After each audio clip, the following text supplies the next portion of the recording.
Hi, this is Kerry Artak with Wicked Stocks, bringing you your daily NVIDIA report for Friday, November 7th, 2025. Let's take a look at the charts. I'll start with this picture, this image. 181.20 is your base of support through the rest of the year. We can test that. It's been a target now. It's been considered a 2 to 3 week objective following the settlement 3 days ago below 203.38. It was the settlement about a week earlier above 203.38 that set off a buy signal, a secondary buy signal. We were bullish anyway, but this one then expecting to yield that long-awaited 219.64 to 229.36 region within 2 to 3 weeks. As it turns out, we fell back, closed back below 203.38, and in the process of doing so, we set up this 182.26 channel bottom as a 2 to 3 week objective. We are 3 days into that, and we'll probably test this area today.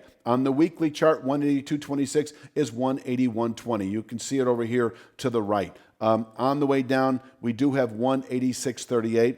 That is nothing more than yesterday's low. And so if we break yesterday's low, 186.38, I do see the 181.20 to 182.26 region in reach. We can bottom out from here and round up not only to 203.38, but really to what is a new channel top that is presently, we don't have this mapped out yet. If this holds, then we begin to honor this trend line as a channel top. We can rotate from here within 2 or 3 weeks, given presently heightened volatility, into what is now the 210s and climbing. And that takes us back into this upper zone of resistance that are these wave counts between 219.64 and 228.94. And so this is the zone of resistance that, if tested in the coming month, 2 or 3, and once again, it is expected over the next couple of months above 181.20. With present volatility, we could see this area by the end of the year over the next, say, 3 to 5, 6 weeks.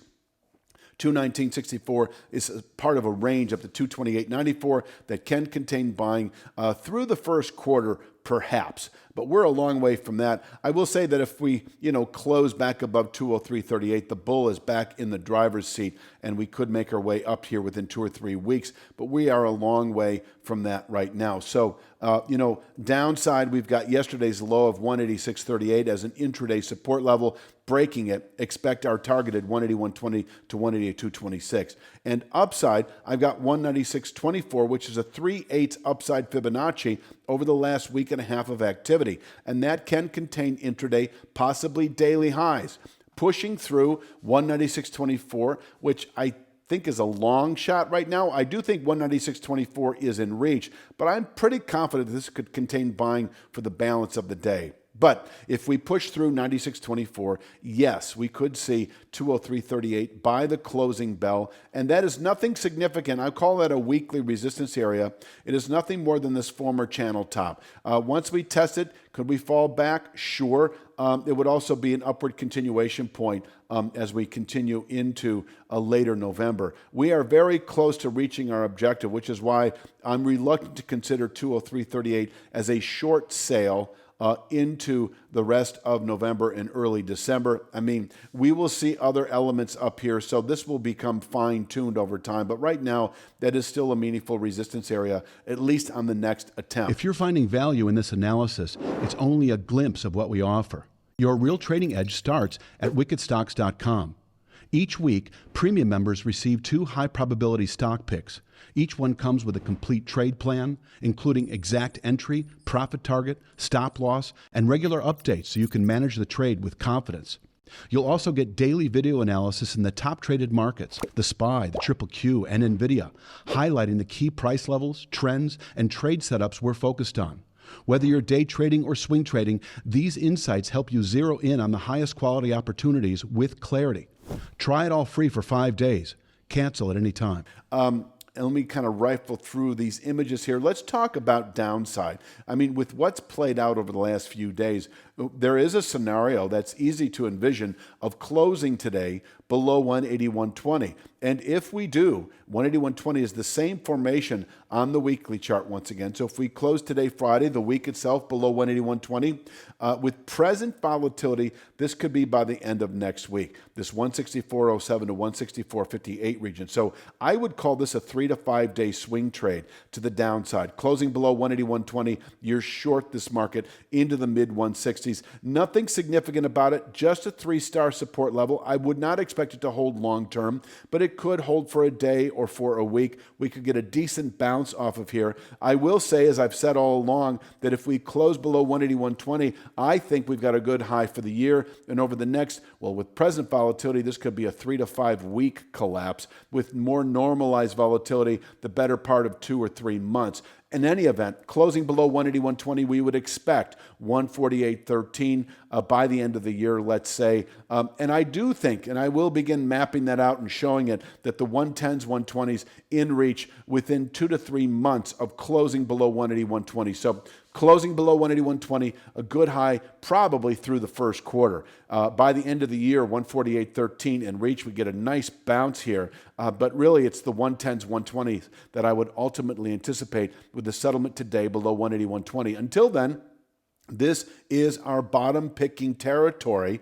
And I don't want to get overly enthusiastic about that, but it is the real deal. It is a channel bottom. It's significant if we close below it, which means it's still a significant support that you can buy into. 182.26 is 181.20 on the weekly chart. From here, I think the 2 to 3 week swing trader can play upward rotation to 203.38. But as I said before, can you then short sell 203.38? I know I'm getting way ahead here. I don't think so, but we'll see what the chart looks like at that time. I think right now you can bottom pick 182.26 and actually anticipate within 3 to 5 weeks this new channel top that would form with a hold of 182.26 that is presently in the upper 210s, climbing into the 220s over the next couple of weeks. That would be, I think, the more realistic objective. On the way up, 203.38 may contain daily, possibly weekly buying pressures. 2 to 3 week swing traders, 3 to 5 day swing traders with present volatility can buy 182.26, anticipating the low 200 region. But if you are more of a 2 to 3, 3 to 5 week swing trader, you can bottom pick the low 180s, then anticipating the 220s. And the 220s are significant just about all over the place, especially with respect to these wave counts that we have going on here that I'll be talking more and more about if we happen to rotate out of this 180, 120 region. Once again, last time I'm going to say it, if we close below 180, 120, expect 148.13 within a month or two, and even into the 110s, 120s over the next 2 or 3 months. I can't remember if I said it. I just completed the Tesla video, so I can't remember if I said it at the beginning of this one. So please forgive me if I'm repeating myself. But this week, wickedstocks.com put out 2 stock picks, one on Coterra Energy, the other on Viridian Therapeutics. Both are in the precipice of buy signals that should yield at least 20% return on the underlying stock. That is to say, 20% gains on that stock. We've been pretty good with our stock picks the last year or two, so you might want to check it out. You'll also, if you take advantage of our 5-day free trial, you'll be able to see next week's stock picks in addition to the 2 I just mentioned, and you'll also get our daily SPY and our daily triple Q analysis, etc., etc., etc. So please click like, share, subscribe. I will be back Sunday with Monday's NVIDIA report. You have a great weekend.